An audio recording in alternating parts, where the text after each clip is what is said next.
أعوذ بالله من الشيطان الرجيم بسم الله الرحمن الرحيم والمحصنات من النساء إلا ما ملكت أيمانكم كتاب الله عليكم وأحل لكم ما وراء ذلكم أن تبتغوا بأموالكم محسنين غير مصافحين فما استمتعتم به منهن فآتوهن أجورهن فريضة ولا جناح عليكم فيما تراضيتم به من بعد الفريضة إن الله كان عليما حكيما ومن لم يستطع منكم طولا أن ينكح المحصنات المؤمنات فمما ملكت أيمانكم من فتياتكم المؤمنات والله أعلم بإيمانكم بعضكم من بعض فانكحوهن بإذن أهلهن وآتوهن أجورهن بالمعروف محسنات غير مسافحات ولا متخذات أخدان فإذا أحسن فإن أتين بفاحشة فعليهن نصف ما على المحسنات من العذاب ذلك لمن خشي العنة منكم وأن تصبروا خير لكم والله غفور رحيم والمحصنات اور حرام کر دی گئی ہے تم پر وہ عورتیں جو خاوند و مالی ہے یعنی کہ شوہر والی ہے من النساء عورتوں میں سے الا ما ملکت ایمانکم مگر وہ جن کے مالک ہو جائیں تمہارے دائیں ہاتھ کتاب اللہ علیکم یہ تم پر اللہ تبارک و تعالیٰ کی طرف سے لکھا گیا ہے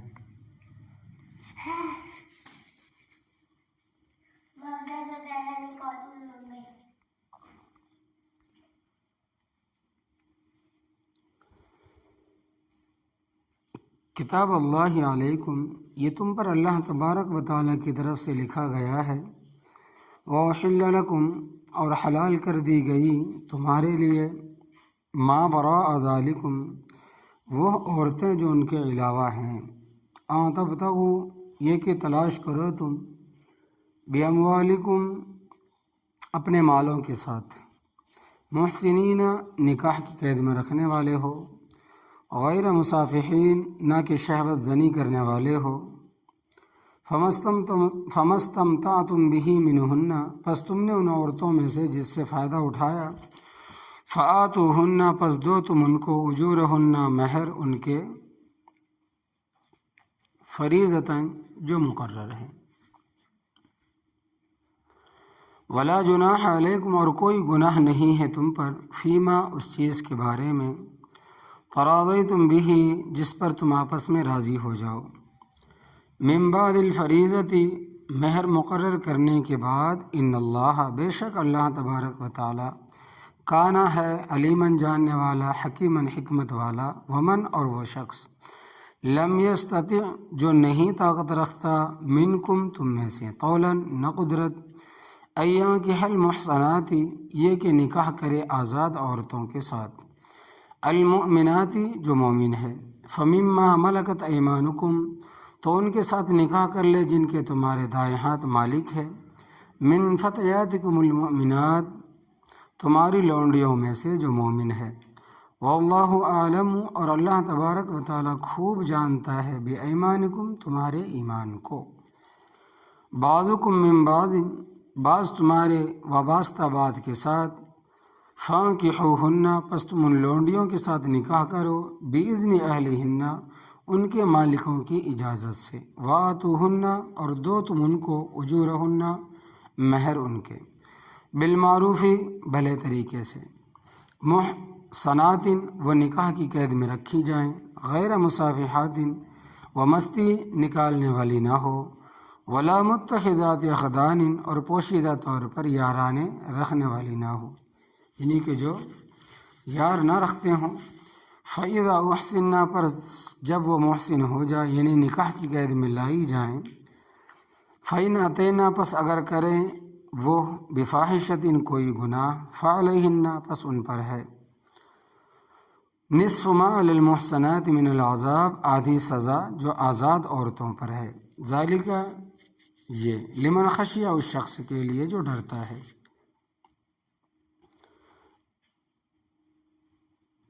آنا تھا گناہ میں مبتلا ہونے سے منکم تم میں سے وَأَن تَصْبِرُوا اور یہ کہ تم صبر کرو خیر لکم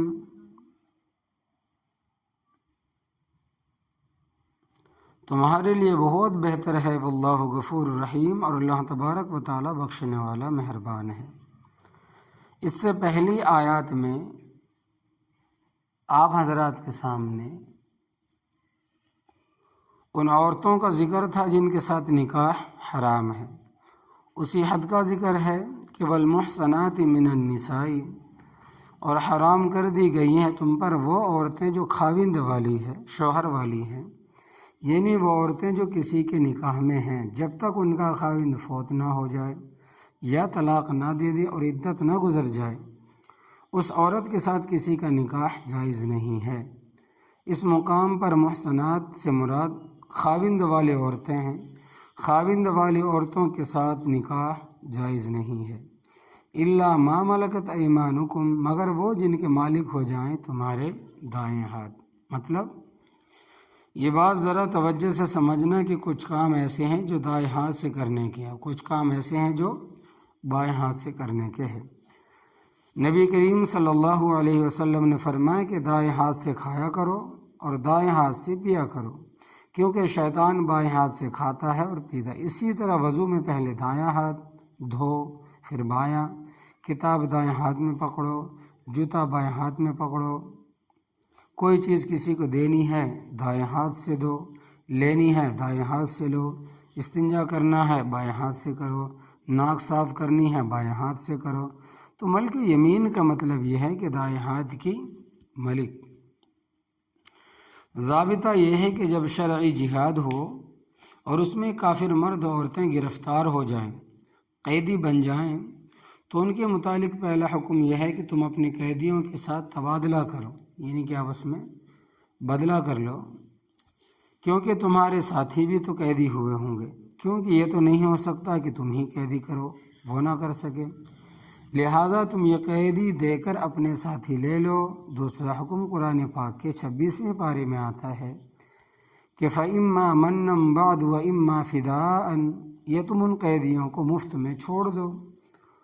تو اس کی بھی تمہیں اجازت ہے، یا ان سے فدیہ اور خرچہ لے کر چھوڑنا چاہتے ہو تو اس کا بھی تمہیں حق ہے۔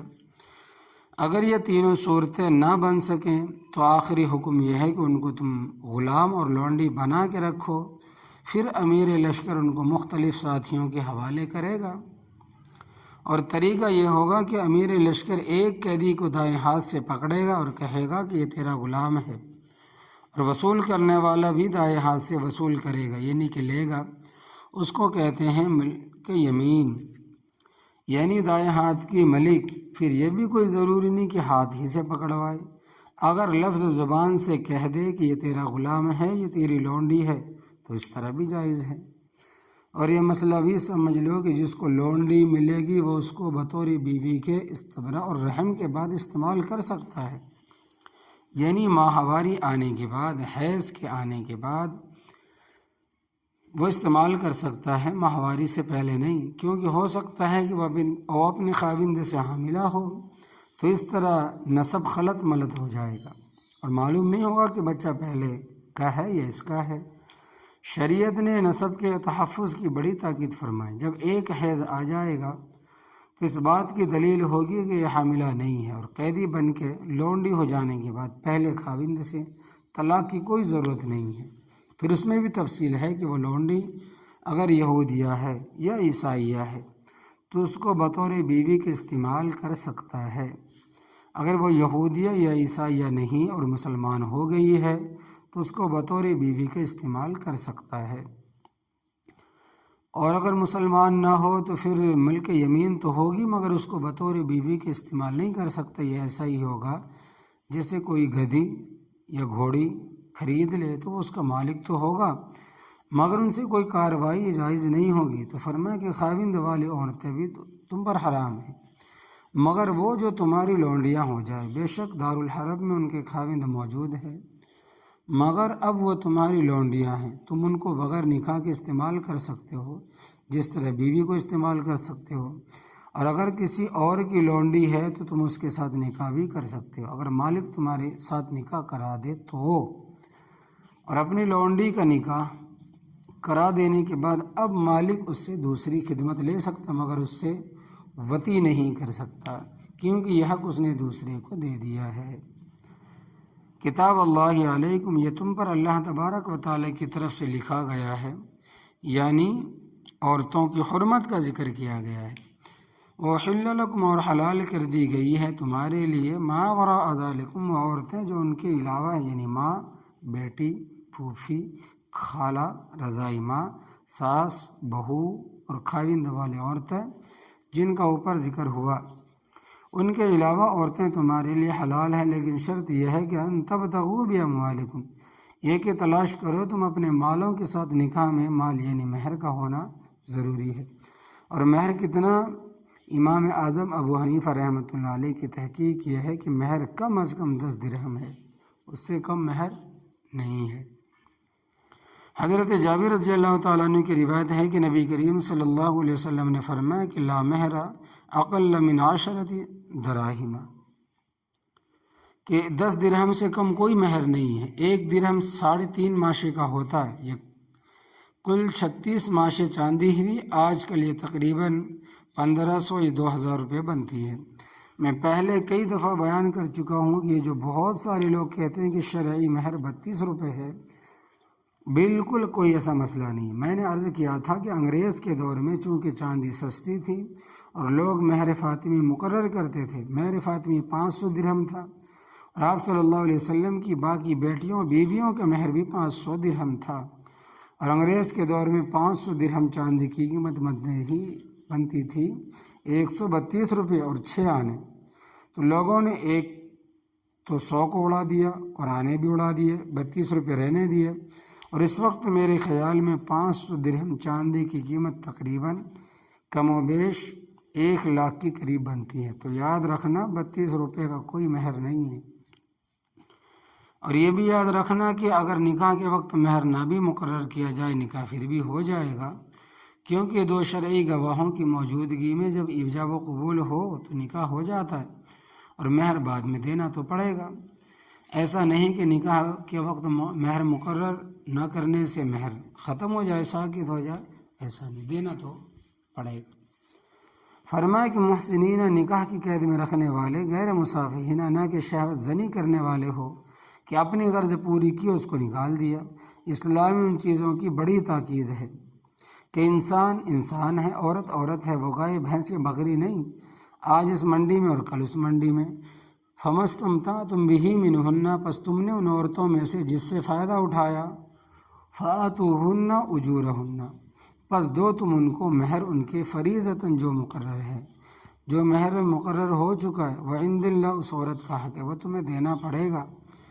ہاں اگر عورت اپنی مرضی سے معاف کر دے تو سارا معاف کر دے، آدھا معاف کر دے، چوتھا حصہ معاف کر دے،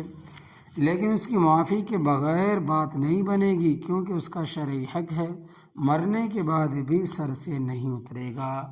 قرض سر پہ ہمیشہ رہے گا۔ اس وجہ سے مہر دے دینا چاہیے، اور دینا ضروری ہے، چاہیے کیا۔ ولا جناح علیکم، اور کوئی گناہ نہیں ہے تم پر، فیما، اس چیز کے بارے میں، تراضیتم بہ، جس پر تم آپس میں راضی ہو جاؤ، من بعد الفریضۃ، مہر مقرر کرنے کے بعد۔ مثلا نکاح کے موقع پر 500 روپے مہر مقرر کیا تھا، اور اب خاوند اس کو اپنی مرضی سے 1000 دینا چاہتا ہے، 2000 دینا چاہتا ہے، 5000 دینا چاہتا ہے، کوئی حرج نہیں، یعنی ایسا نہیں کہ جو مقرر ہوا ہے اس سے زیادہ نہیں دے سکتا، جس طرح بیوی معاف کر سکتی ہے، خاوند بھی اضافہ کر سکتا ہے۔ ان اللہ کان علیما حکیما، بے شک اللہ تبارک و تعالیٰ جاننے والا، حکمت والا، جو حکم اللہ تبارک و تعالیٰ نے دیے ہیں وہ بڑے پختہ اور حکمت کے مطابق ان پر عمل کرو۔ یہاں پر ایک بات اور سمجھ لیں کہ فَمَسْتَمْتَعْتُمْ بِهِ مِنْهُنَّ کی آیت کریمہ سے شیعہ حضرات نے بڑا غلط استدلال کیا ہے کہ اس سے انہوں نے متع ثابت کیا۔ متع کا لغوی معنی ہے فائدہ اٹھانا، اور ایک متع شیعوں کے ہاں ہے، اس کا مفہوم یہ ہے کہ تنہائی میں مرد عورت آپس میں راضی ہو جائے۔ مثلا مرد کسی عورت کو کہے کہ میں تجھے اتنے پیسے دوں گا تو میری خواہش پوری کر دے، وہ قبول کر لے، پھر خواہش پوری کرنے کے بعد نہ وہ اس کی بیوی نہ یہ اس کا خاوند، یہ متع ہے، یہ جس کو اپنی زبان میں ہم رخیل کہتے ہیں۔ تو اس کے انہوں نے بڑے فضائل بیان کیے۔ پناہ بخدا وہ کہتے ہیں کہ جب کوئی شخص متع کرنے کے بعد غسل کرتا ہے تو غسل کے پانی کے ایک ایک قطرے سے 70 فرشتے پیدا ہوتے ہیں، نعوذ باللہ من ذالک۔ وہ اس کے لیے ساری عمر دعائیں کرتے رہتے ہیں، لا حول ولا قوت الا باللہ العلی العظیم۔ شریعت جس کو حرام کہتی ہے اس کے یہ فضائل بیان کیے ہیں۔ ان کی ایک تفسیر ہے منبع الصادقین، ایران سے تباہ ہوئی ہے۔ اس تفسیر میں اس مقام پر ایک جعلی اور من گھڑت حدیث لکھی ہے کہ نبی کریم صلی اللہ علیہ وسلم نے فرمایا کہ جو شخص ایک دفعہ متع کرے گا اس کو امام حسین رضی اللہ تعالیٰ عنہ کا درجہ ملے گا۔ متع سمجھ لیں آپ، وہی جس کو ہم رخیل کہتے ہیں، دونوں رضامندی سے زنا کر لے اس کو متع کہتے ہیں، شریعت میں حرام ہے۔ تو امام کیا کہنے لگے، جو شخص ایک دفعہ متع کرے گا اس کو امام حسین رضی اللہ تعالیٰ عنہ کا درجہ ملے گا، اور جو 2 مرتبہ متع کرے گا اس کو امام حسن رضی اللہ تعالیٰ عنہ کا درجہ مل جائے گا، جو 3 مرتبہ متع کرے گا اس کو حضرت علی رضی اللہ تعالیٰ عنہ کا درجہ ملے گا، اور جو 4 دفعہ متع کرے گا وہ نبی کریم صلی اللہ علیہ وسلم کے درجے کو پہنچ جائے گا، الیاذ باللہ تعالیٰ، الیاذ باللہ تعالیٰ۔ اس آیت کریمہ کی تفسیر میں یہ خرافات نقل کے اہل حق جب ان کی یہ باتیں بیان کرتے ہیں تو کہا جاتا ہے کہ فرقہ واریت پھیلاتے ہیں اور ایرانی مسائل والی کتابیں مسلسل بھیجتے رہتے ہیں، اور ہندوستانی شیعہ تقسیم کرتے رہیں تو کوئی فرقہ واریت نہیں۔ بڑی عجیب منطق ہے، چھپوا کر بھیجنے والے فرقہ واریت پھیلانے والے نہیں ہے، ان کو بیچنے تقسیم کرنے والے بھی فرقہ واریت پھیلانے والے نہیں، اور جو ان کو پڑھ کر سنا دے وہ فرقہ واریت پھیلانے والا۔ بھائی ہم لڑائی جھگڑے کے قابل نہیں اور قائل بھی نہیں، اور دہشت گردی کے سخت منکر ہے، چاہے کوئی طبقہ بھی کرے، مگر حق کو بیان کرنا تو حق ہے۔ مثلا اس طرح قرآن پاک کی کوئی تعریف کرے، جیسا کہ میں نے بتایا اس آیت کریمہ کی تشریح میں لکھا ہے کہ جو 4 مرتبہ متع کرے اس کو نبی کریم صلی اللہ علیہ وسلم کا درجہ حاصل ہوتا ہے، تو ان لغویات کی تردید کرنے کا تو ہمیں حق حاصل ہے۔ اسلام کے خلاف کوئی بات کرے تو ہر مسلمان کے فریضے میں داخل ہے کہ وہ اس کی تردید کرے۔ آگے کیا فرمایا کہ وَمَن لَّمْ يَسْتَطِعْ مِنكُمْ طَوْلًا، اور وہ شخص جو نہیں رکھتا تم میں طاقت، يَنكِحَ الْمُحْصَنَاتِ الْمُؤْمِنَاتِ، یہ کہ نکاح کرے آزاد عورتوں سے۔ یہاں پر محسن کے معنی آزاد عورت ہے، کہ جو آدمی آزاد عورتوں کے ساتھ نکاح کرنے کی طاقت نہیں رکھتا تو فرمایا کہ فَمِمَّا مَلَكَتْ أَيْمَانُكُمْ، پس ان کے ساتھ نکاح کرے جن کے تمہارے دائیں ہاتھ مالک ہے، لونڈیوں کے ساتھ نکاح کرے، مِن فَتِيَاتِكُمُ الْمُؤْمِنَاتِ، تمہاری لونڈیوں میں سے جو مومن ہے۔ ایک مسئلہ تو یہ سمجھ لے کہ اپنی لونڈی کے ساتھ نکاح نہیں ہوتا، کیونکہ اس سے بغیر نکاح کی مباشرت کر سکتا ہے، بشرطے کہ وہ یہودیہ یا نصرانیہ ہو۔ ہاں لونڈی کا جو مالک ہے وہ اپنی لونڈی کا نکاح کسی دوسرے کے ساتھ کر سکتا ہے، یہ جائز ہے، لیکن مالک جب اپنی لونڈی کا نکاح کسی دوسرے کے ساتھ کر دے گا تو اب وہ خود اس لونڈی کے ساتھ ہم بستری نہیں کر سکتا، کیونکہ وہ دوسرے کی منکوحہ بیوی ہے اور اس نے یہ حق دوسرے کو دے دیا ہے۔ تو فرمایا کہ اگر تمہیں آزاد عورتوں کے ساتھ نکاح کرنے کی طاقت نہیں ہے تو تم ان کے ساتھ نکاح کر لو جن کے تمہارے دائیں ہاتھ مالک ہے، تمہاری مومن لونڈیوں میں سے۔ واللہ اعلم بایمانکم، اور اللہ تبارک و تعالیٰ خوب جانتا ہے تمہارے ایمان کو، بعضکم من بعض، بعض تمہارے وابستہ ہے بعض کے ساتھ۔ رب تعالیٰ نے عورتیں بھی پیدا فرمائی اور مرد بھی پیدا فرمائے، کیونکہ نسل انسانی کو قیامت تک چلانا ہے۔ اس کا یہ طریقہ ہے کہ فَانْكِحُوهُنَّ بِإِذْنِ أَهْلِهِنَّ، پس تم ان لونڈیوں کے ساتھ نکاح کر لو ان کے مالکوں کی اجازت کے ساتھ، وَآتُوهُنَّ أُجُورَهُنَّ، اور دو تم ان کو ان کے مہر بالمعروف، اچھے طریقے کے ساتھ، یعنی جس قاعدے اور طریقے کے مطابق آزاد عورتوں کو مہر دیا جاتا ہے اسی طرح ان کو بھی دو۔ محصنات وہ نکاح کی قید میں رکھی جائیں تاکہ نسل کا علم ہو کہ کس کی ہے۔ یہی وجہ ہے کہ شریعت نے زنا کو حرام کیا کہ نسب کا علم نہیں ہوتا۔ حدیث پاک میں آتا ہے کہ نبی کریم صلی اللہ علیہ وسلم نے فرمایا کہ جو عورت بدکاری کے نتیجے میں حاملہ ہو گئی، حدیث پاک میں آتا ہے کہ نبی کریم صلی اللہ علیہ وسلم نے فرمایا کہ جو عورت بدکاری کے نتیجے میں حاملہ ہو گئی اس پر جنت حرام ہے کہ اس نے غیر کا نطفہ اپنے خاوند کی وراثت میں داخل کر دیا۔ زنا بڑے گناہوں میں سے ہے کہ اس نے خاوندہ کا حق بھی مارا اور رب تعالیٰ کا بھی۔ غیر مصافحات، وہ مستی نکالنے والی نہ ہو، ولا متخذات اخدان، پوشیدہ طور پر یارانے رکھنے والی بھی نہ ہو۔ اخدانی خود سے ہے، اس کے معنی وہ دوست جو برائی کے لیے ہو۔ فائدہ محسن، پس جب وہ محسن ہو جائے تو نکاح کی قید میں لائی جائے، یعنی ان لونڈیوں کی شادی ہو جائے، پھر شادی کے بعد فَإِنْ أَتَيْنَ بِفَاحِشَةٍ، پس اگر وہ کرے کوئی گناہ، فَعَلَيْهِنَّ نِصْفُ مَا عَلَى الْمُحْصَنَاتِ مِنَ الْعَذَابِ، پس ان پر ہے آدھی سزا جو آزاد عورتوں پر ہے۔ آزاد عورت شادی شدہ زنا کا ارتکاب کرے تو اس کی سزا ہے رجم، تو رجم کا نصف تو نہیں ہو سکتا کہ آدھی لونڈی مار دی جائے اور آدھی زندہ چھوڑ دی جائے، لہٰذا لونڈی کی سزا صرف 50 کوڑے ہے، چاہے شادی شدہ ہو یا غیر شادی شدہ، اور غلام کو بھی اس پر قیاس کیا گیا، اس کی سزا بھی 50 کوڑے، چاہے شادی شدہ ہو یا غیر شادی شدہ۔ اور لونڈی کی نصف سزا ہونے کی وجہ یہ ہے کہ اس کے لیے اس کے لیے پردہ نہیں، عام چلے گی پھرے گی، بازار سے سودا سلف بھی لائے گی تو اس کے لیے چونکہ زیادہ سہولت نہیں،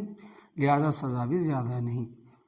ذالک لمن خشی العنۃ منکم، لونڈیوں کے ساتھ نکاح کرنا اس شخص کے لیے ہے جو ڈرتا ہے گناہ میں مبتلا ہونے سے تم میں سے۔ مطلب یہ ہے کہ لونڈی کے ساتھ نکاح کرنا بہتر نہیں، ایک تو اس لیے کہ لونڈی کی جو اولاد ہوگی وہ بھی غلام ہوگی، باوجود کہ خاوند آزاد ہے، کیونکہ غلامی اور آزادی میں مال کا اعتبار ہوتا ہے، چونکہ مال لونڈی ہے اس لیے اولاد غلام ہوگی، لہذا اچھی بات نہیں کہ آزاد آدمی غلام اولاد پیدا کرے۔ دوسری وجہ یہ ہے کہ لونڈی کا پردہ کوئی نہیں، یہاں تک کہ وہ بغیر دوپٹے کے بھی چل پھر سکتی ہے، اور اس پر بازار جانے میں بھی کوئی پابندی نہیں، اس نے مالک کے لیے بازار بھی آنا جانا ہے، خاوند گرفت نہیں کر سکتا، اور غیرت مند آدمی اس چیز کو پسند نہیں کرتا کہ اس کی بیوی اس طرح کھلے طور پر پھرے، اس لیے فرمایا کہ اچھی بات نہیں کہ، لیکن ضابطہ یہ ہے کہ اگر تم 2 مصیبتوں میں پھنس جاؤ،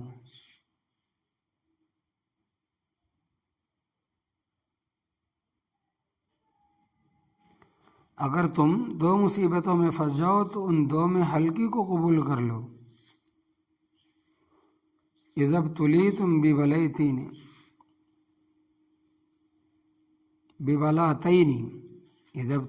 ببلاتین فاختروا احونہما، تو اگر تم 2 مصیبتوں میں پھنس جاؤ تو ان دونوں میں ہلکی کو قبول کر لو، بجائے اس کے کہ زنا میں مبتلا ہو جاؤ، اس سے بہتر ہے کہ لونڈی سے نکاح کر لو، کیونکہ زنا بہت بڑا گناہ ہے۔ وَأَن تَصْبِرُوا خَيْرٌ لَكُمْ، اور یہ کہ تم صبر کرو تمہارے لیے بہت بہتر ہے، تمہاری اولاد کی آزادی پر بھی فرق نہیں پڑے گا اور تمہاری غیرت کو بھی چیلنج نہیں ہوگا۔ واللہ غفور الرحیم، اور اللہ تبارک و تعالیٰ بخشنے والا مہربان ہے۔ یہ جو احکام اس نے بتائے ہیں ان کی پابندی بھی ہمارے لیے ضروری ہے۔ اللہ ہم سبوں کو عمل کرنے کی توفیق عطا فرمائے، آمین یا رب العالمین۔